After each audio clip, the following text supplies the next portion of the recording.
Everybody, welcome back to the channel. Today our portfolio is at about 1.1 million dollars. So our portfolio has been kind of down from the all-time high, and I know it sounds crazy to say, but yeah, like when your portfolio goes down, you don't feel really good, right? But yeah, you can see it actually hit an all-time high. It hit I think 1.3 million, and then it went down to 1.1 million. So it's basically a $150,000 to $200,000 swing, right? And if you've never experienced anything like that, yeah, that's because it's like after a while you kind of get desensitized to the number, but at the same time you don't really feel very good. I know it sounds crazy, but yeah. So I mean, this is life, and like the shit happens, right? Like it's not gonna go up in a straight line. You can see like when shit happens, shit really happens. So you can see in April, for example, like it went down all the way to like 800, 900,000 basically. So I basically saw like gains of, yeah, almost what, 400,000 evaporate from there. And you kind of get scared, right? Because it's like, what the heck is happening in the world and stuff like that. So this current dip right here, I do understand why it's happening. I can kind of explain it. And so anytime you're down as well, like you want to just keep your emotions in check, right? My emotions are in check right now. And yeah, I'm just being trying to be as calm as possible so that you also understand like when you have your own portfolio, for example, you're gonna feel the same things that I'm feeling, right? But you have to understand why the value of your asset or what you bought is basically going down, or like what is happening in the market, right? So for my situation, general markets are at all-time high, but a lot of my portfolio is very concentrated in a few names as well. In a few names, so generally the value of my portfolio moves a lot with these names, basically. So the one that I had that moved down very fast was that HIMS is basically my biggest position, and then HIMS this past week or so, their earnings basically their revenue was lower than guided for, and that's because they had some issues with some fat loss drug and stuff like that. And then also the CEO basically sold a bunch of stock. He sold about $33 million of stock. But the thing about um, people selling their stock, right? I have no problem with the CEO selling the stock because the guy has been working very hard. He probably needs to buy a Lambo, right? Like how is he gonna drive a new Lambo if he doesn't sell his stock? Because his salary cannot afford it, right? So like guy has been working hard. He just wants some money.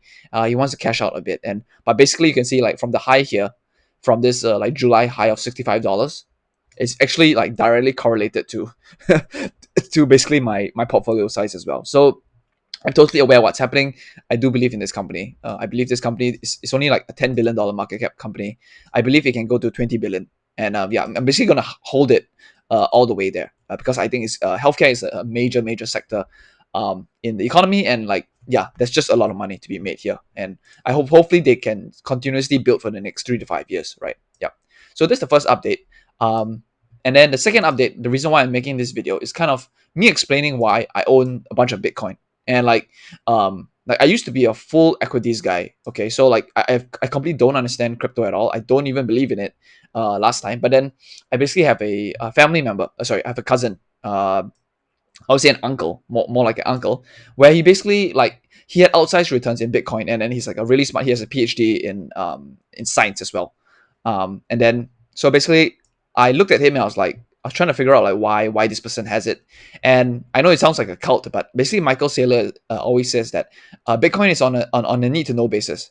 And so in I only bought this position in November of 2024. So it's actually quite a new position, but at the same time, it's one of the biggest positions that I have. Yeah. So in the past, you can see like my positions are not very big. Maybe this is 186, 4,000 and stuff like that. But yeah, this Bitcoin position over here. The reason why I started it. Let me show you when I started it exactly. So this one over here, what I bought is actually not the actual Bitcoin itself. I bought Fidelity's ETF, and what they do is that they charge a percentage fee like a standard ETF. I believe it's 0.25%, and then they will basically custody the Bitcoin for you. So you don't have to worry about like cold wallets, people hacking into your shit. Like I don't want any of that, right? I just want the return. That is all I'm looking for, right? And so when I bought it was that I bought it just after the election, after it ran up a bit. Let me just move to the 1 year chart over here. And I bought it at about in November. So November is here. November, December, sorry. November, December period. Yeah. So I actually bought it like at the 90, 95, and then it peaked at 104, this area. And then I basically bought it and held all the way. So yeah, it's like for a good 4 5 months, I was basically in the red. Okay, I was basically like negative on Bitcoin position, and like it was not feeling really good. It was really not feeling very good. But at the same time, it's like, okay, I'm just gonna hold it for the long term. Like this is one of those assets where it's like, um, for me to really see the gains that I want to see, like I gotta really hold it for a very long period of time. Like I can't be trading in and out of this thing right here. But as you guys are aware, maybe you're not, but there's basically something called a crypto winter, and basically every 4 years there's gonna be a cycle, and the cycle basically follows the power law. Okay, so I did not learn about this. My smart uncle basically told me about this, but the power law basically follows a trajectory. Okay, so let me try to find that for you guys. Um, yeah, so basically the Bitcoin power law is like, because there's a limited supply, it just follows this law right here. So it's actually extremely predictable in terms of like, when do you sell, when do you buy. Like it's just like math. It's just straight math. It's like there's no emotion, there's no like headlines, there's no news and stuff like that. It's not even based on earnings. That's the great thing about it. It's like I realized that um after I exited my Palantir position, basically like Bitcoin, like you don't really have to think about it. You just need to follow a line, and then you just be patient and don't do anything. And so it's actually a very, very fast, free, very easy investment to basically invest in. And like, how I see it, or like the thesis on why I bought Bitcoin, yeah, and especially why I put it as such a big position is because I know that the market cap of Bitcoin is actually is massive already. It's like in the past it was already a $2 trillion market cap right here. So for me to like 2x my money, it needed to go to 4 trillion, and like it's basically the size of Nvidia, right? And so if you are not aware, basically, um, Bitcoin assets by capitalization. Yeah. So if you see here, basically Bitcoin is a top 7 asset in the world already. Yeah, it's bigger than Facebook, it's bigger than Saudi Aramco, stuff like that. So usually when this happens, you can see gold, like Bitcoin is digital gold. So if I think about it, this is just my way of rationalizing it. So all of the money managers in the world, for example, they're gonna grow up trading meme coins basically. And it sounds ridiculous, but like the guys who are like 20 to 25, for example, these guys all here, they're going to be trading meme coins on Solana or whatever it is, right? And so when they grow up and they start allocating money, yeah, they're just going to buy a digital asset. They don't even care about gold anymore, right? They're going to buy the biggest asset there is. And so if you see here, um, Bitcoin still has room to run in terms of like how much it can grow. It still can 2x, still can 3x, it still can 10x, because like if this goes to 10x, it's basically the equivalent of gold, and it becomes the biggest asset in the world. Yeah, but slowly but surely, for example, you can see it's really not far off from Amazon, not far off from Google at the same time. Probably in the next 3 months or so, this thing will eclipse this stuff here, and then you'll really start seeing the headlines, and then everybody's going to start pouring in basically. Yeah, and yeah, according to the power law, actually, by the end of the year, in 2025, this thing will actually go to 200K. And then at 200K, for example, I do plan to sell it actually. So the total cost basis that I have, if you see here, the average price, the cost basis, there we go. So I put in about 323,000.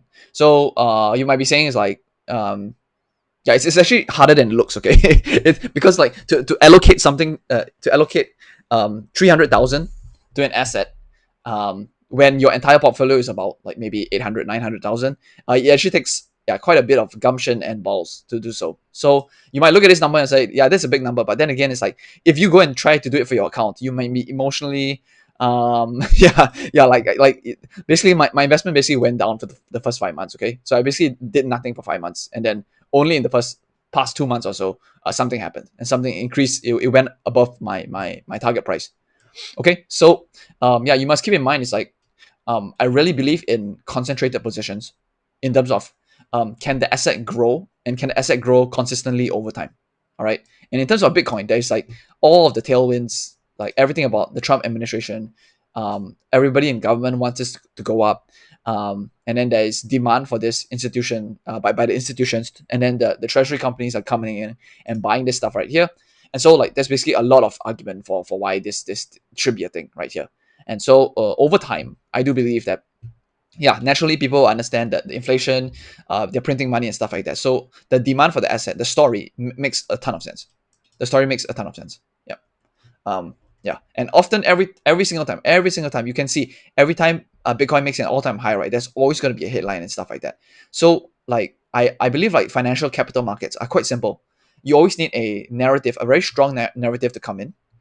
you need a consistent flow of money, and like you need a story, right? So that narrative fits into the story, and then like why is that story compelling? Okay, the reason why I find the story compelling is because it's like I don't want like every logical person in the world. If you work hard, you want to protect your money, right? And rich people want to get richer, right? So if this is an asset that is going to grow and compound for the next 20 years or so, for example, right? There's still a lot of room to grow to the goal level right here, right? So there's still a lot of upside right here. Yeah, that's it's a very simple argument for me for why I buy this. Yeah. So, however, I do have an exit strategy. Like, I do have a plan to sell this, and especially when the crypto winter comes. So if the Bitcoin price goes to 150 or it goes to 200, I am definitely selling this. Okay, I'm gonna take my profit and I'm gonna just sit tight for a while. And yeah, I'm gonna take profit. Okay, I'm not emotionally attached to any stock.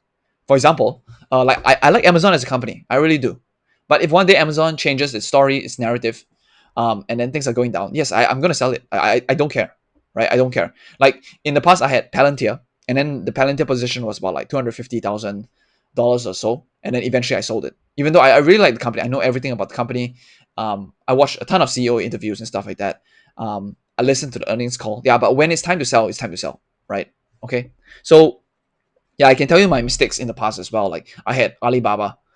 Basically bought Alibaba at the top, and then it was like the most painful experience ever. So like, um, I do make mistakes. The reason why this channel exists is because it's like you can hear my thoughts and you can understand I'm a real human being. Like it's not like I'm invincible. Absolutely no way, right? Nobody is, right? So you got to be realistic. And I can tell you, for example, I think I bought Alibaba at near the peak. Basically, I was like, I think I bought it around here, and then the news about Jack Ma came out, and then like that shit just went down all the way.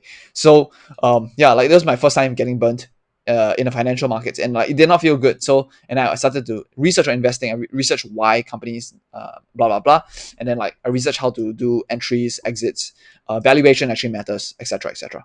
Okay, so yeah, just to show you yeah, my thesis about Bitcoin. I do believe it's going to 150 to 200k, and to be fair, there's still actually a lot of room to grow, because like for it to hit 150, it probably needs to hit it needs 700 billion dollars more of assets, which is actually a lot of money. So like where is the 700 billion going to come from? Is it going to come from the fixed income market? Is it going to come from um the other assets? Are people gonna sell other equities and stuff like that, right? So we're gonna figure out like where the money is coming from. But this is not my job. My job is just to see the trend, ride the trend, make some money, and then exit. Yeah, like yeah, I'm gonna still hold it long term after it goes down again. But I'm definitely gonna sell it at the top when crypto mania is happening. And yeah, they call it the blow off top, by the way. But yeah, so yeah, that's basically why I invested about 300k into Bitcoin so far. And yeah, I think in my next video, so I can potentially talk to you about a mistake I made about this company right here, MetaPlanet.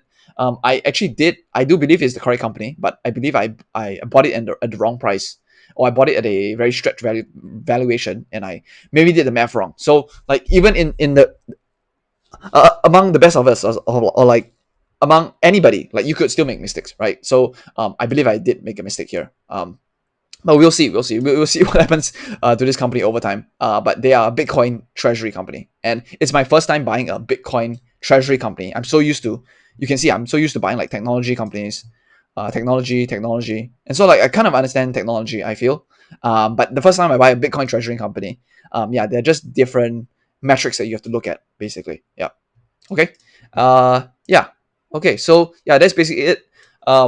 This is not financial advice. Like, do what you need to do with this information. I just am bullish on Bitcoin. And as you can see, my position is up so far. Obviously, every day, the market swings and things happen. I may go down and it may go up. It does not matter, right? What I'm looking at is like six months to a year. I always like look at the performance and see what happens. And if I do need to sell, I'm going to sell. Okay, there's not going to be any emotion tied towards it. Yep, I'm going to take profit. Yep. All right. Okay, so this is my episode. If you guys want me to talk about anything or to touch upon anything in the future, do let me know in the comment section below, and then yeah, we'll take it from there. All right, see you.